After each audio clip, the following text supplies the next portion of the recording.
right, here we are back underneath the camper. I actually have this thing jacked up on my automotive lift. And for you who have been following since the beginning, I was mentioning that I have a bit of rot in one of the closets inside. Oh, there you go. Big hole. And I ripped apart some of this metal down. And this is just like galvanized. Or, you know what? I think it's just kind of look like galvanized. It's actually just aluminum. And so as this thing leaked, the water all went into this corner here. The thing was probably slanted with this corner down, so the water, when it leaked from the front, it all ended up in this corner and leaked out of this corner.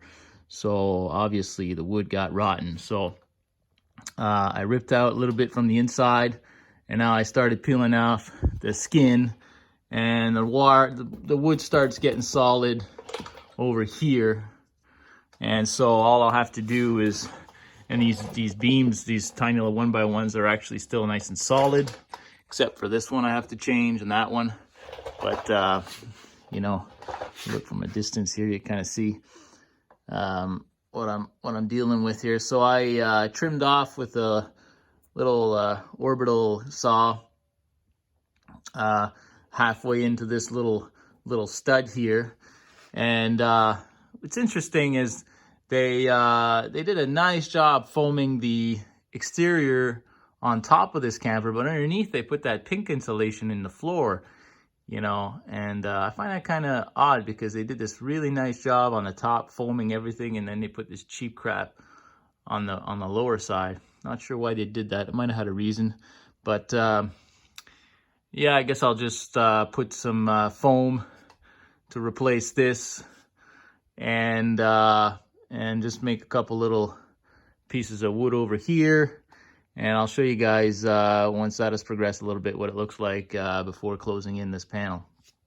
But I don't have to be so fussy under here. It's just underneath the camper. Nobody's going to see it. So as long as it's all replaced and clean, that's the main thing. So we'll see in a bit.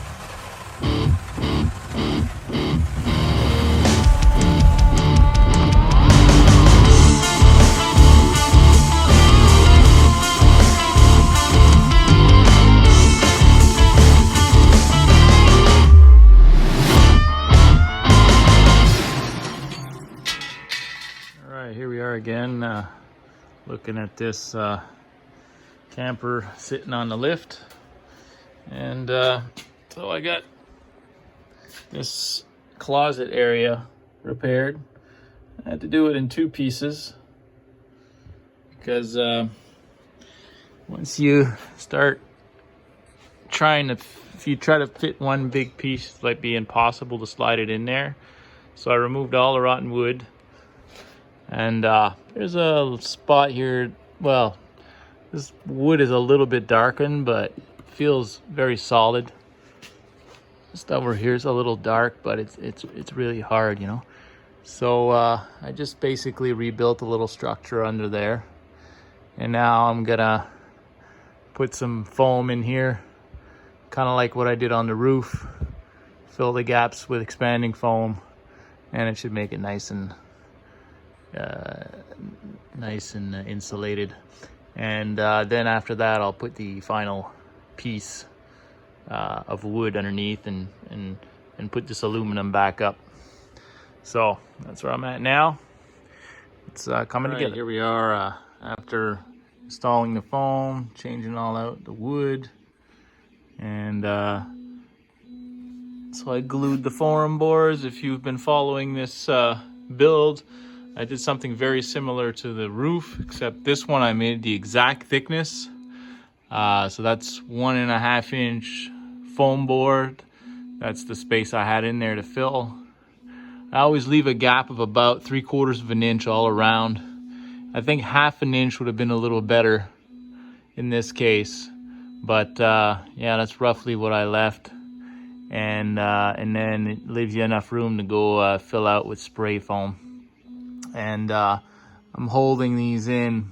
I glued them on to the floor, and since the gravity is pulling down, I put a few screws just to hold this all in while everything cures, and then I spray foamed everything in the same day. So that's how that looks now. Looks all redone. Now I just gotta close up all this stuff, and I'll catch you in a little bit. All right, here we are, back all together. I've used the original metal, just put stainless screws in there, put everything back. Won't be putting the old steps back on. I'll probably figure out a new style step that hooks up into the hitch, kind of like that. This